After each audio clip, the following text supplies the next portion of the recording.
in the last few months I had 2 books come out.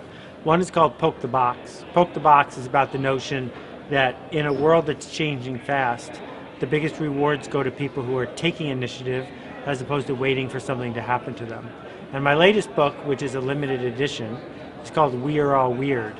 And the argument of We Are All Weird is that there's this normal distribution, this curve that shows the mass market in the middle, and it's leaking, right? That the masses are finding things they like better than average. And as it moves to the edges, it's people who market to the edges and embrace the edges that are embraced by the audience.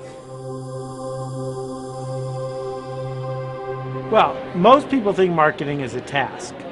Neither a science nor an art. It's a task where someone gives you an average product for average people, and your job is to hype it and spin it and promote it and advertise it so that the masses will buy it. And I'm not buying that. I think that marketing is the art of making something that people want to talk about, of producing something that people want to engage in. So marketers have to move upstream now. We have to stop being the last step in the process and start being the first step.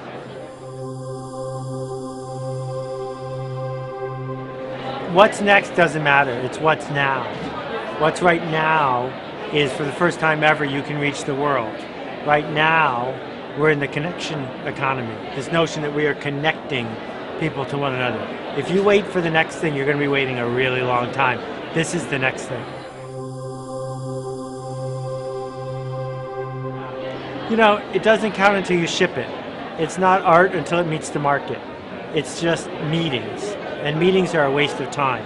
You've got to figure out how to engage. You've got to figure out how to be in the world if you want to find out what's going to work. Well, I think it's 3 things. Don't go to meetings.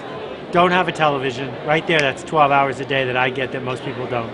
And figure out what you're not going to do. I don't tweet. I don't use Facebook. People think I'm an idiot first to say I'm not going to do that. But if I can't do it well, if I'm not willing to engage in it in a way I'm proud of, I'd rather not do it at all. You know, I think a big part of it is showing up every day for, I don't know, 7 or 8 or 10 years.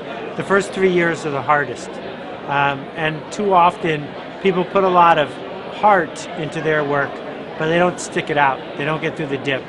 And I think that's a shame. You know, the early stuff I did 25 years ago isn't as good as what I was doing now. So I'm really glad I've been doing this for 25 years. I don't think you get to be a thought leader unless you're willing to be a thought punching bag, unless you're willing to have people criticize what you say. If what you're saying is safe and what you're saying is obvious, then you're not a thought leader. You're just speaking up. I think that we usually get advice not to do stuff, and too often we don't listen to the advice where someone says, go make a ruckus. And every time I go and I make a ruckus, I'm pretty glad I did.